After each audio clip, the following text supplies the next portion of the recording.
think when you train to be an actor, you're kind of conditioned to think that there's sort of a limited number of options for you as a job. You either book that audition or you don't, and somebody else decides for you what you're going to do with your next chapter. Singing on national TV live for like 2-3 million viewers, and you're literally thinking, this is live to the nation. Like, I could just turn around and walk out. What would everyone do if I just, like, the song started and I just left the stage?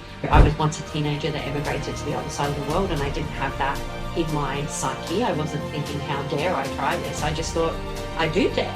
I'm going to go, because why wouldn't I? But I do think as we get older, we lose that bravery or that courage. Don't wait for somebody else to label you or give you permission to be who you already know you are. When you meet someone who is so connected to self and living authentically, it's delightful. Today's guest is a force to be reckoned with in the Australian entertainment industry. She shot to fame on The Voice Australia, captivating audiences with her powerhouse vocals and magnetic stage presence. She's since become one of the country's most celebrated performers, starring in and co-creating hit stage shows like Rumour Has It, a show I've happened to see twice, as well as the Lord Mayor's Christmas Carols, televised nationwide. As the founder of the Little Red Company, she's redefining storytelling through music and theatre. But beyond the spotlight, her journey is one of passion, resilience, and carving out her own path in the industry. Get ready for an inspiring conversation about the power of following your own voice, quite literally. Before we jump into the show, a little side note from me. You may notice that the audio isn't quite as crisp as usual, because unfortunately, while we were recording, we were unknowingly experiencing some tech issues. I hope you enjoy the chat nonetheless.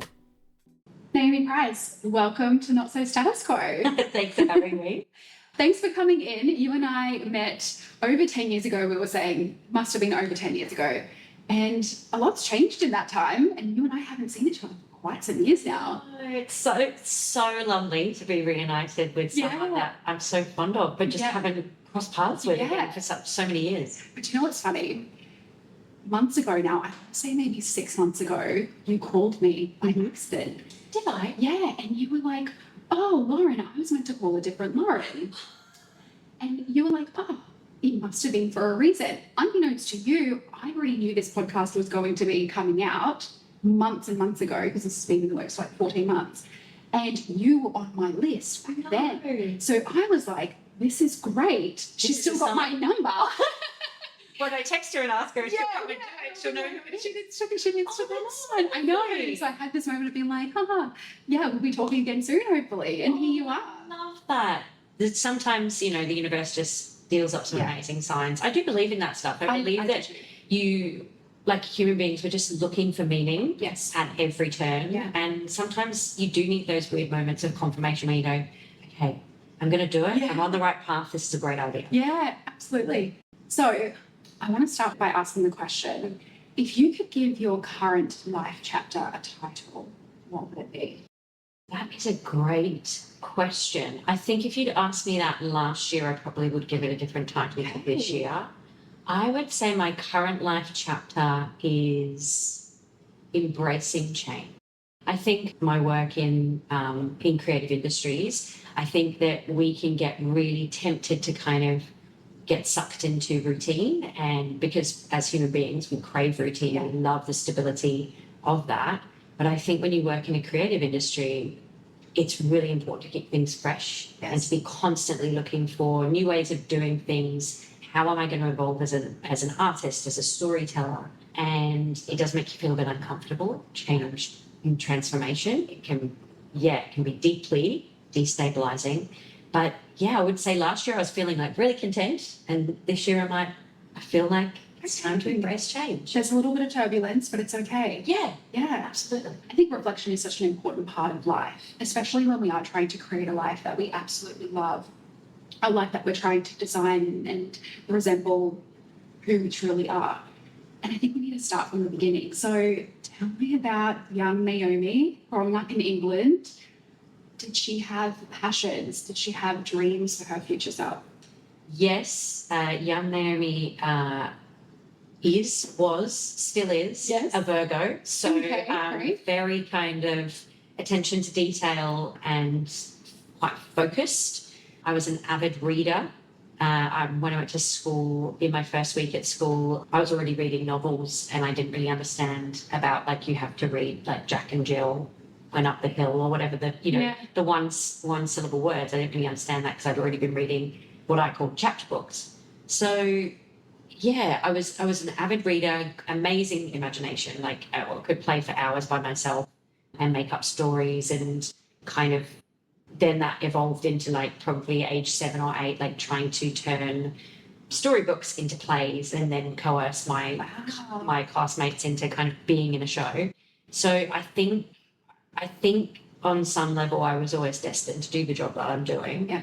And at the age of 7, I had a copy of Roald Dahl's SEO Trot, and I still have the book. And inside the front cover, I've inked in, like, perfect penmanship, like I remember that I had a fountain pen with blue ink, and I loved handwriting. And so I'd written my name, my age, 7, my address, my phone number, and then my ambitions. And my ambitions were to be a playwright and an actress. And that was, like, what I wanted to do with my life at the age of 7. Wow. So I think, yeah, I feel lucky in the sense that I always had a really keen sense of self and knew that I would get a lot of identity from arts and culture, and lucky to have a family that supported that. Wow, that's amazing. I don't hear that story often where people have taken what they're so passionate about as a child and that's what they're embodying when they're older. What I do hear is people kind of going down a bit of a path away from their passions, and then later in life coming back and realizing the things that I was actually passionate about as a child, I actually love doing those now, and I kind of missed out on doing those for a lot of my life. So that's amazing. Yeah, I think it definitely, it's not always a simple and straight path to, from passion to end goal. And definitely the path takes some twists and turns. Obviously, I emigrated when I was 19, and my whole family still live in the UK. So that's a big sacrifice for my parents, number one, to kind of support me going, but for me to stay as well and build a life here. But I think it's definitely helpful to have direction and to be quite sort of clear about your goals. But I will definitely say my goals have evolved past just those two very binary things into something that's a lot more kind of holistic or multifaceted. And I'm so thankful for that. So tell me about the time when you moved from England to Australia. So you grew up in Brighton. Mm-hmm. You moved to Australia in 2003. Yes. Tell me about that time. What sparked that?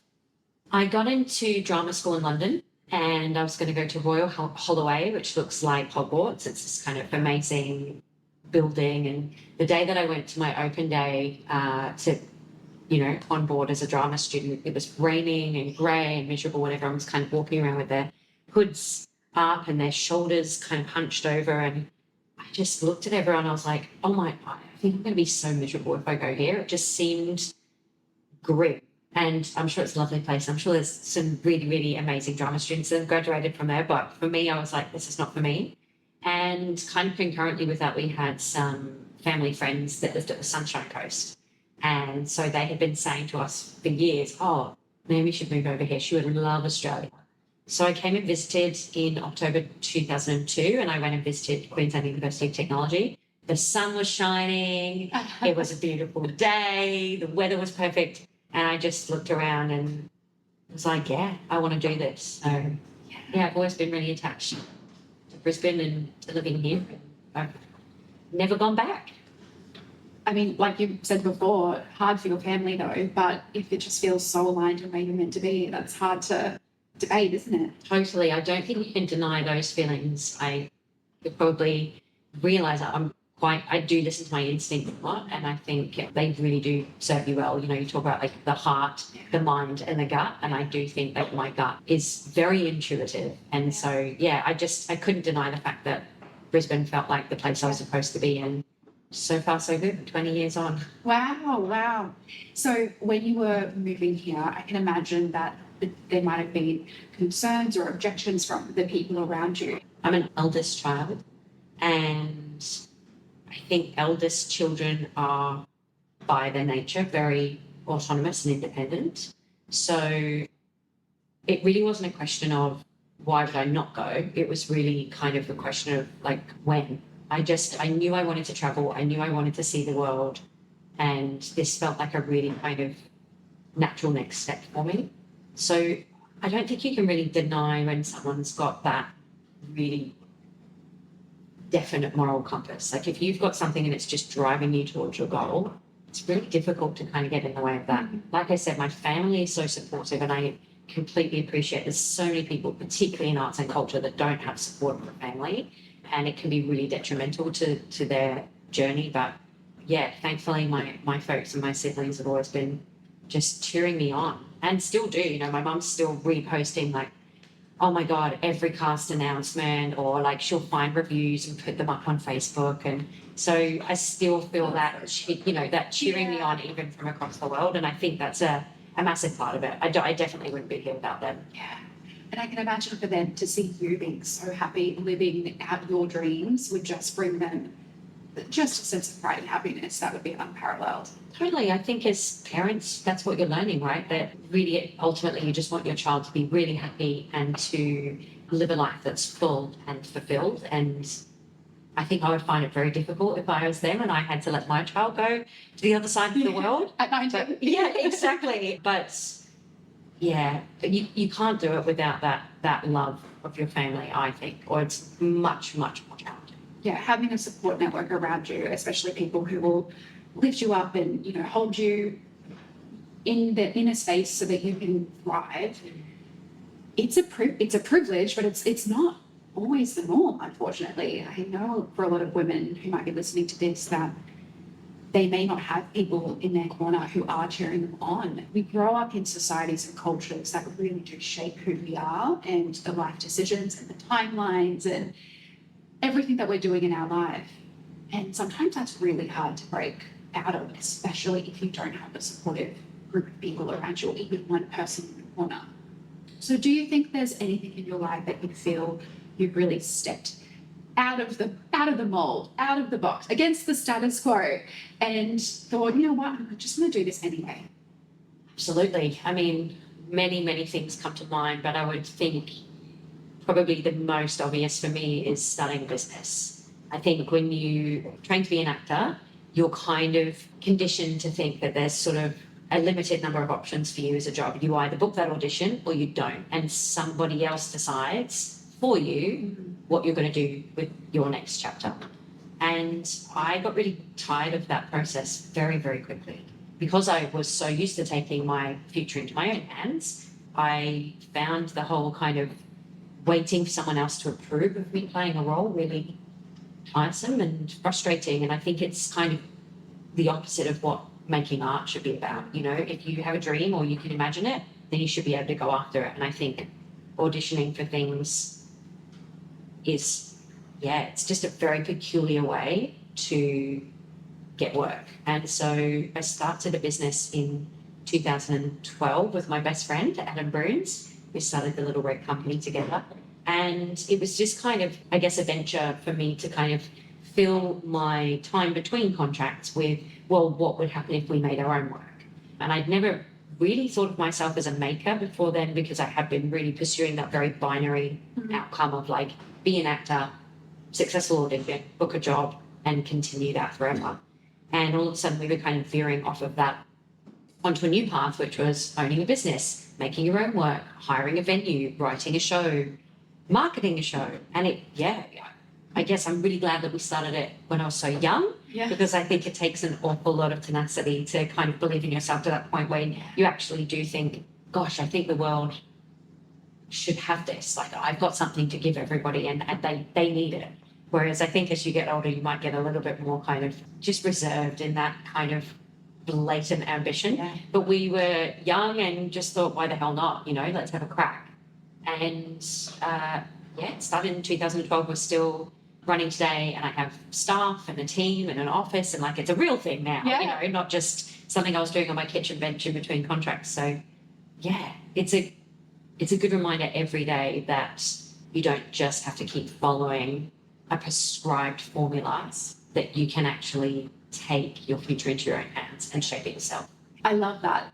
And I have to say, I came and saw your show maybe twice your Adele show. It was fantastic. And that was your early days. And the first one. Yeah, I met Adam. Yeah. Amazing, lovely. I think I met him a couple of times. You guys together, powerhouses. And the shows, Rumour Has It, and everything else that's followed, they're fantastic. The quality is exceptional. So yeah, you're great behind and in front of the camera. It's amazing. So I can imagine stepping into that new role. Did you have any limiting beliefs or any mental obstacles when you were transitioning into that new chapter? Absolutely. I think as women, we can be very apologetic for who we are and very quick to make ourselves small and unthreatening. And I think one of the biggest shifts for me came maybe just pre-pandemic, like maybe 2018, 2019, and I sought out the mentorship of an amazing woman called Libby Anstis, who had been leading arts companies here in Brisbane. I sought her out. We went out for coffee a few times. And I said to her, like, I can see more for me. Like, I love performing. I love writing. I love running my own business. But, like, I want to lead. And she was like, well, what do you mean? I was like, oh, maybe, this is crazy, but maybe I could be an artistic director. And, you know, at that point, artistic directors were almost always men. And, you know, it was kind of a very revered title for like the most successful or senior members of the industry, you know? Yeah. But it just had, it was a seed in my mind and I couldn't get rid of it. And Libby was like, of course you can do that. Of course you can, because you are only limited by how much you're willing to believe in yourself.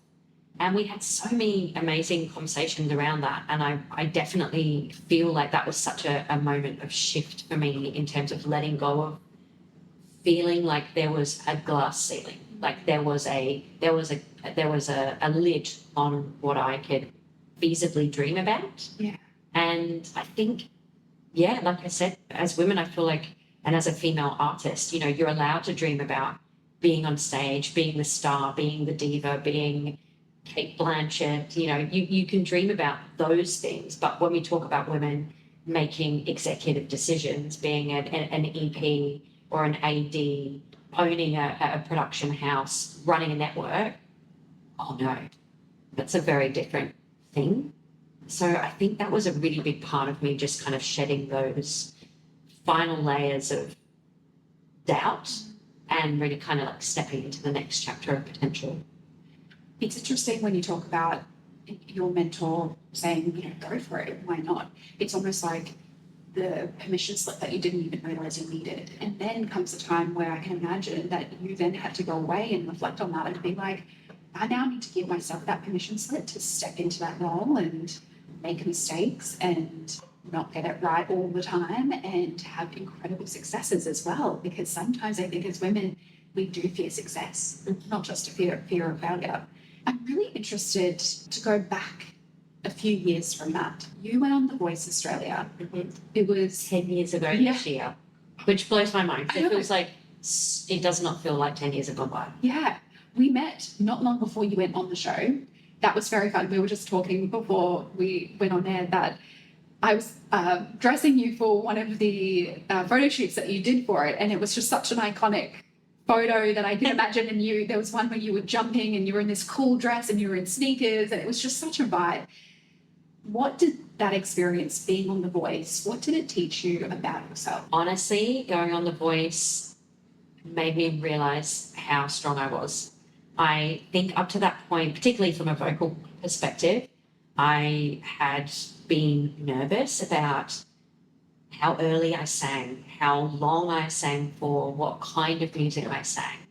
And for me, it was kind of like boot camp. I was on Ricky Martin's team. He's a very, very punctual celebrity. So Team Ricky would always be first to be filmed in the morning. So my call times were like 4:30. Like my driver would pick me up at the hotel. I'd be in the makeup chair at 5 a.m. I'd be warming up. I'd be walking onto set at like 7 a.m. and then having to do like a coaching session on camera. And you're like, in a previous life, I would have thought being able to squawk out a note at 7 a.m. would be impossible. And likewise, TV, it's very, very long days. So as a singer, I remember, for example, my blind audition, and I think like I was in the car at 7 in the morning and taken to the studio. I didn't walk on set and start singing till like 7:45 at night.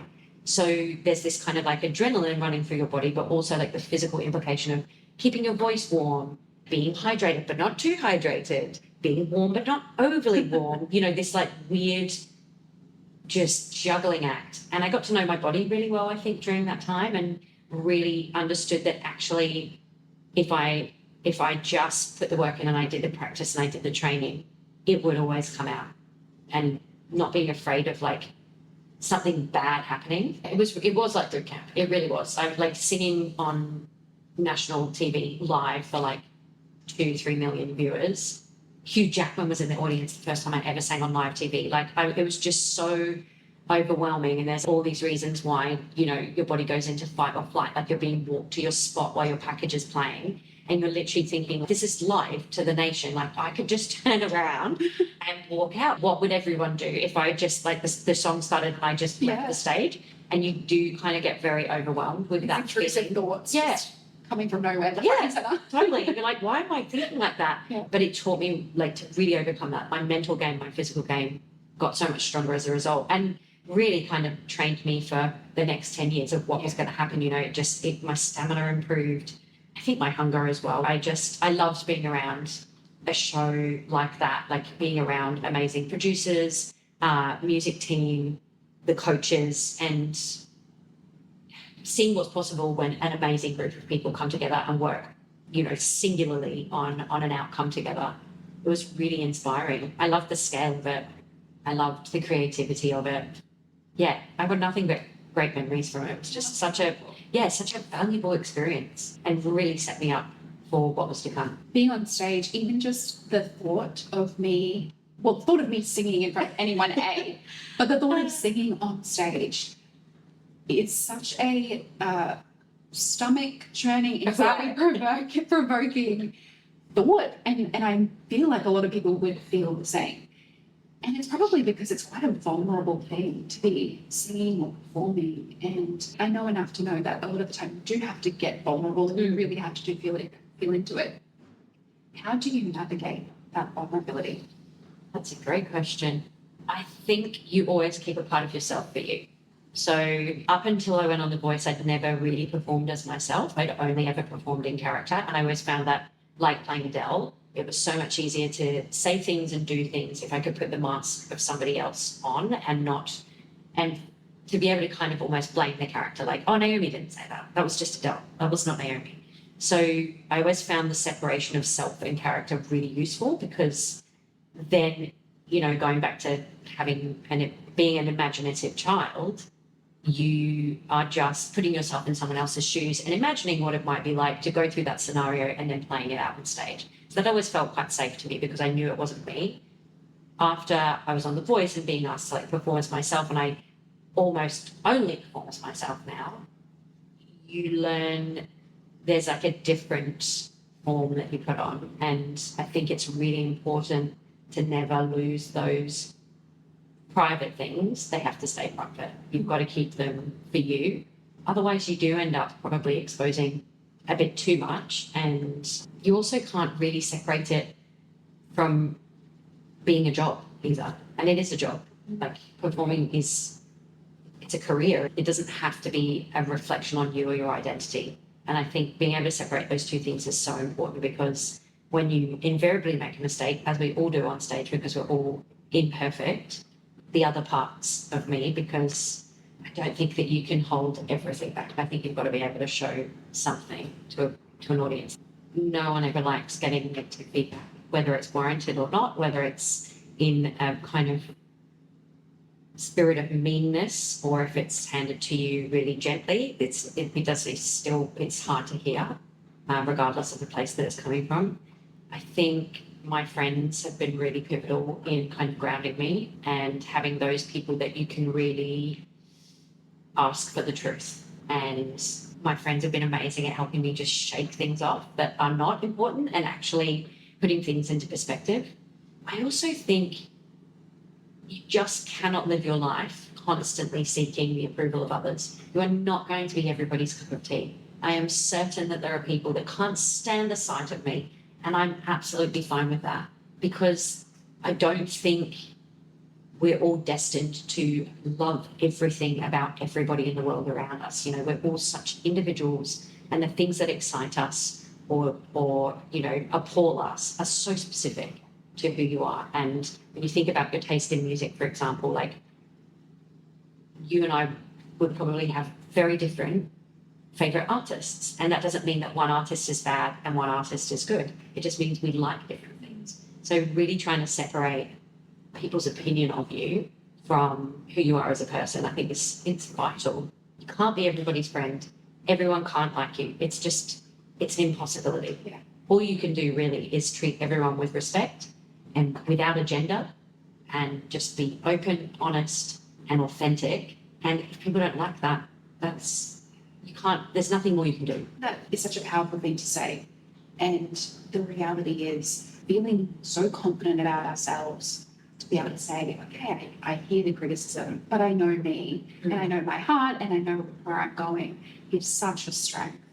So it sounds like you've been able to, through the experiences on television, on the stage, I know that you're ambassador for a few different amazing companies and businesses. So I feel like over that time, you've been able to really refine and get comfortable with who Naomi is at your core. Yeah, I think it's an ongoing journey though. Yeah. I'm not sure if you ever quite arrive at the station. I Yeah. think it's constantly shifting, and we are our own worst critic. Yeah. We really are. So when I hear or read things, I'm like, oh my God, you would have no idea what it's like to like live inside this brain, and probably everything that you would say about my performance, I've already said that and worse to myself. Like I'm so hard on myself. But yeah, I mean, I think it's about who you listen to. You know, if my best friend said to me, you shouldn't sing that song again, that's not a song for you. That was bad. That was real bad.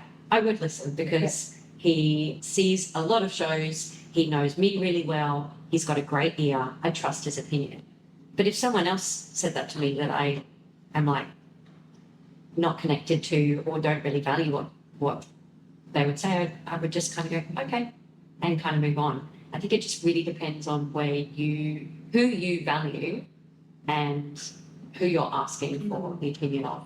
And I do think those people are important. There's like in everyone's life, there are those key people that you know are going to give you the truth. They're going to be kind, and they want what's best for you. But I don't know if I'm comfortable saying I've like 100% got there with that, because I think it's just human nature to probably gravitate towards negativity or those like imposter syndrome thoughts rather than like praise yourself. And I think if you were just telling yourself how good you were all the time, you'd be kind of depressed, and like it's just a lost soul right there. You know what I mean? You've lost grip on reality, and your opinion of yourself is so far from the actuality of the situation. They say that we tell ourselves, it's like, don't quote me on the number, but it's like 80% of what we tell ourselves is actually false. Right. Yeah, which is outstanding to think the thoughts and feelings that we're saying to ourselves are actually so inaccurate.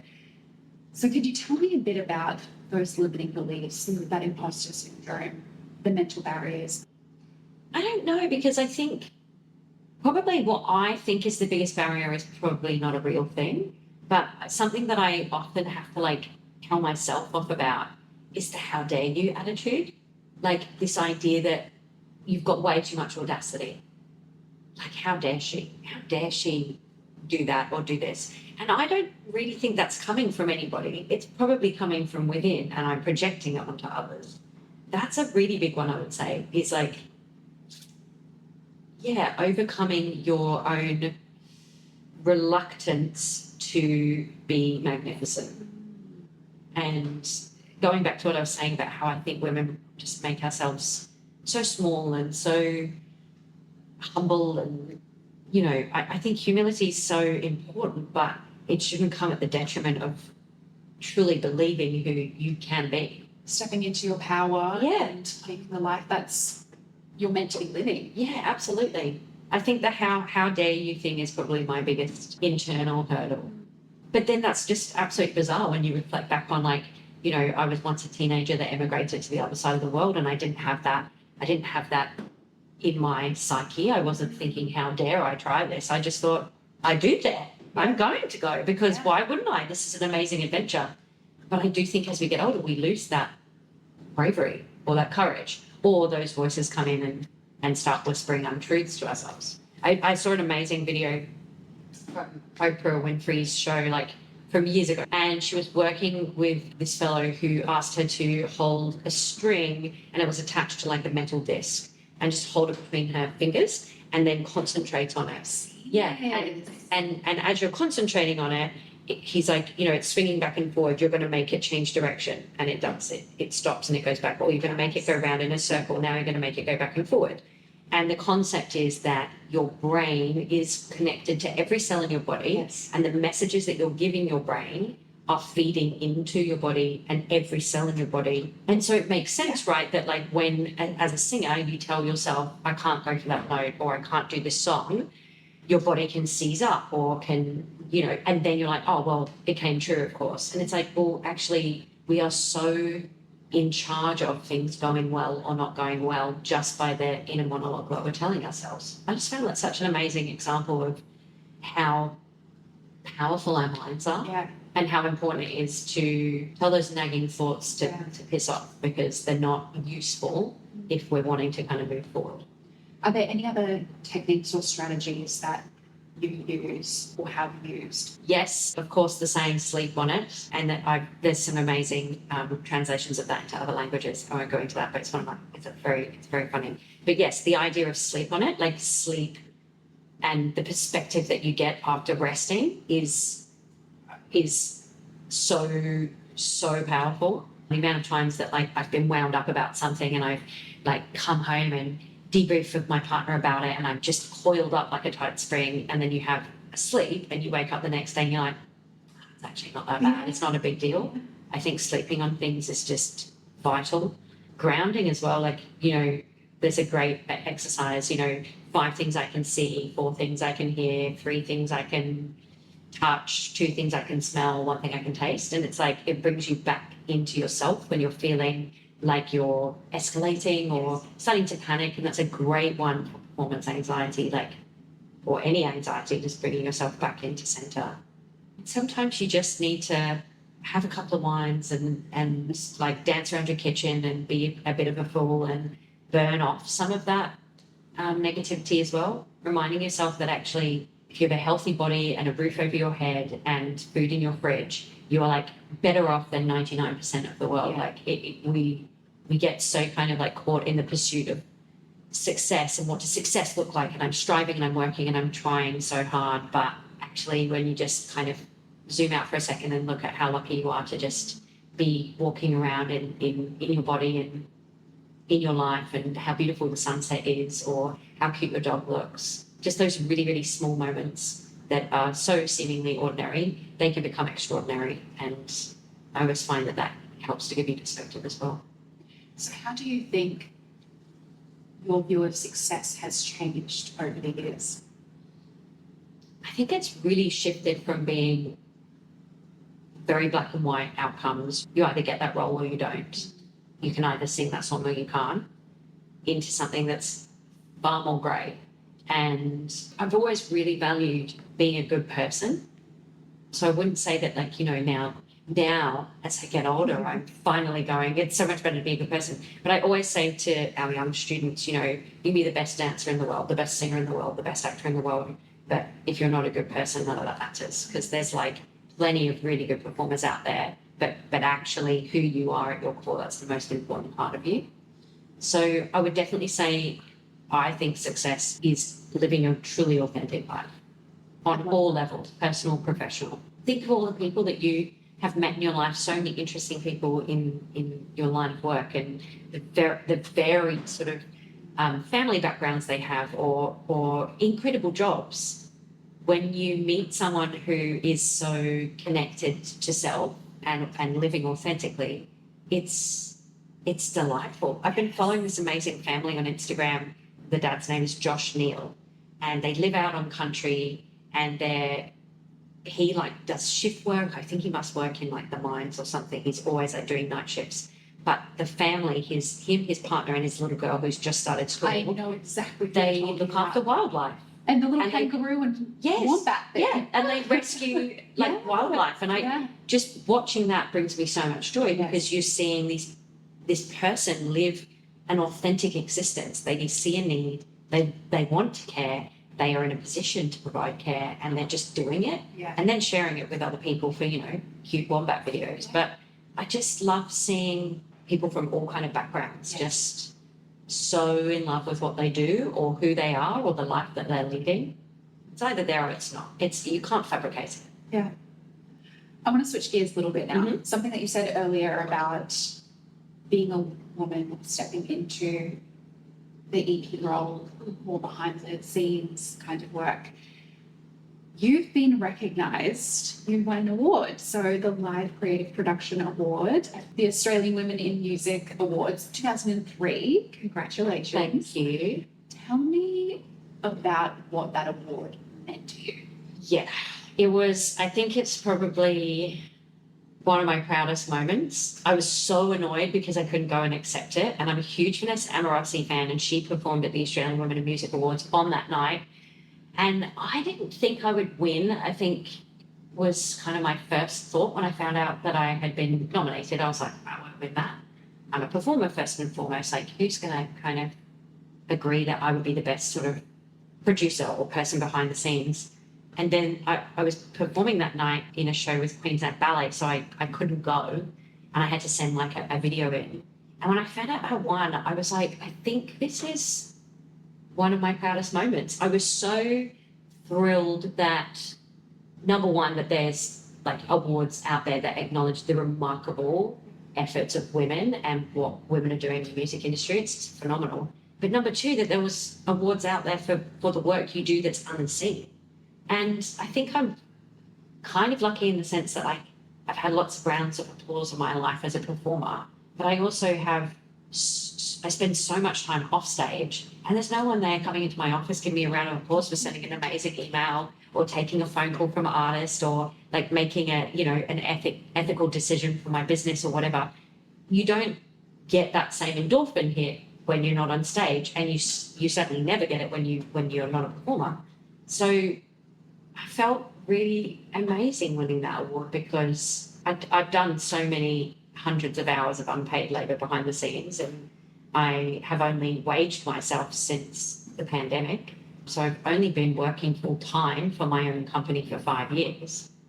So to get the acknowledgement of like all of the blood, sweat and tears that goes into being a business owner, being a female in a very kind of male dominated area of the industry in artistic leadership, all of the things that I've tried to like change about our industry, like access and inclusion, workers' rights for artists, all the advocacy that I've done, the fundraising I've done, the stuff that like you do because it's the right thing to do, not because someone's standing there with a bunch of flowers at the end of it going, well done. It was really lovely to be acknowledged for that. And my award sits right next to my desk at work. And anytime I have those really intrusive thoughts, I just look at that. I'm like, no, you're doing okay. Keep going. You got this. There's people out there that think I'm pretty good. Yeah. Pretty great. Oh, I'm so happy for you. That's what a remarkable way. External validation is amazing. We all love it, right? It sounds like, though, that you have a very good internal compass, but getting some external recognition, especially from such a prestigious award show, it was fantastic. awesome. I know. I'm just holding on to the hope that Vanessa Amorossi will one day come and serenade me. Yes. Because I missed the It show. would be her honour. I think it would be. Yeah. I went the following year, and Casey Chambers got up and did the most amazing performance of "Lose Yourself" by Eminem, and my eyebrows flew off. Like, it was just so incredible. So I kind of felt like that really made up for not being there the year before. But it's so powerful being in a room that is just there to celebrate the accomplishments of women. And yeah, I mean, the Grammys the other night was exactly the same. Like, it was basically almost entirely dominated by female artists. And I was like, this is amazing. And listening to the messages that come out of the mouths of female artists, Chapel Roan campaigning for healthcare for artists, and Lady Gaga standing up for trans people. And you're like, wow, like women are so on message. And really, when we get our opportunity to address people, gosh, we don't take that lightly. So yeah, it was really awesome to be, it is amazing to be in the room when women are being acknowledged. The power and the energy, I can imagine, is just second to none. Yeah. Well done. You Thank deserve all of it. So for somebody who is listening today who feels really stuck in their life, they feel a sense of frustration, they know that their current reality just isn't representing what they feel like they should be living, what advice would you have for them to be able to take that first step to move forward towards a life that they truly love, that lights them up? I don't think anyone has given better advice than Whoopi Goldberg to Lauryn Hill in Sister Act 2. And she says to her, if when you wake up in the morning, all you can think about is writing, you're a writer. If you wake up in the morning and all you can think about is singing, then you're a singer.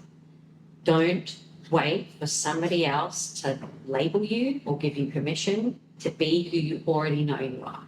If you already know that you want to go to Antarctica and be an incredible explorer or researcher and study the ice caps and climate change and share an incredible scientific gift with the world, don't wait for somebody else to tell you how to do it or give you permission to do it. Just do it, because you already know at your core who you are. You already know what your passions are, the things that interest you, the areas where you can see a need and you might be able to affect change. So knowing that and believing that, I think, is the absolute first step. I also really, really love looking for people that are already doing something like what you think you might like to do. Because if you can see it, you can believe it. Yeah. That doesn't necessarily mean that there is going to be somebody, and that probably means that somebody is you. So, we talk a lot about representation in the arts and about, the importance of seeing people of colour, disabled artists, queer artists on stage, on screen. It's so important to see yourself represented. But sometimes you're not represented, and that should really embolden and empower you to step up and take that space for yourself. Because if you don't do it, who's going to do it? I love that message. You are always doing very, very cool things. Productions, shows, the Lord Mayor's Christmas carols. You have lots of incredible shows. What else is coming up for you? What's on the horizon? I'm about to go into rehearsals. So every couple of years, I kind of realise that I need to top up my creative self again. I just get so much pleasure and fulfillment from going back to my roots and just being an actor, not being the person who's paying the bills, not being the person who's selling the tickets, but just going into a room and reminding myself why I fell in love with this industry in the first place. So I'm about to go into rehearsals for Calamity Jane for Queensland Theatre, which I just absolutely can't wait for. It's 8 actors playing all of the roles and all of the instruments. So it's going to be a real challenge. Nothing that I do ever seems to be just like a really simple one. There's always just something really tricky to do. In this instance, I've had to teach myself the ukulele, which a lot to feel. It's it's not a particularly hard instrument, but I'm not a guitarist, so it is just totally massaging a different area of my brain that I haven't. I haven't picked up an instrument for many years. So I'm like, oh my God, now I've got to remember chords as well as singing, and this is a whole thing. So I'm going into rehearsals to do that. And then a show that I wrote, I managed to complete my goals from my book to become an actress. But last year I managed to tick off the other goal, which was to become a playwright. And I wrote a show called Fancy Longlegs, which was an adaptation of Rachel Burke's children's book that she released. I adapted that for stage, and we had our debut season last year, and that's off to Adelaide in the middle of the year for Dream Big Children's Festival. And it's a beautiful story about acceptance and neurodivergence, centering around this gorgeous spider called Fancy, who just wants to be able to spin her web her own way. So that's coming up mid-year. And then just so many exciting events. I love making stuff for other people. So we have a lot of clients that we work with every year. We do our own self-produced work, but we also make a lot of work for other people as well. So I just love meeting with clients and kind of helping them bring their creative vision to life and facilitating that. So yeah, it's going to be a jam-packed year again. Yeah. Yeah, lots of different hats, actor, writer, producer, director, but I love it. It feels full in a good way. And ukulele player that people can now book you for that. 100%. Yeah. I am available for all your ukulele needs. I wouldn't say all I can play like anything in C major, but any other like keys, I'm not very good. Don't come with requests. I'll tell you what I can play. Yeah, exactly. Yeah. Songs in C major, I'm all good. Yeah. It's just like all the things. Like it's just preposterous. Like the last play that I did, I had this like full-on dance routine. It's just always, like I had to do a Russian accent. I'm terrible at Russian accents. Like there's always something where I'm like, couldn't it just be like, Goa rocks up, plays herself, goes home. Like that would be so easy. But no, there's always something where I've got to like challenge myself. But I don't know, I kind of like it. It's a good workout for my brain. It sounds exciting. Incredible. So for everybody listening, where can they find you online? You can find me online at www.thelittleredcompany.com. That's my amazing company based here in Brisbane. And you can also find me on Instagram, Naomi K. Price. On Facebook, I don't know if anyone uses Facebook anymore. I'm not sure either. No, neither, but I'm on there. I'm probably not on there very much, so maybe just come to my Instagram. But yeah, most of my exploits are on Little Red's website and social media, and yeah, I'd love to welcome some new friends. Absolutely. Well, it's been such a pleasure to have you on today, and nice to connect after this many years. We're going to have to stay in touch. Thank you so much for being on the show.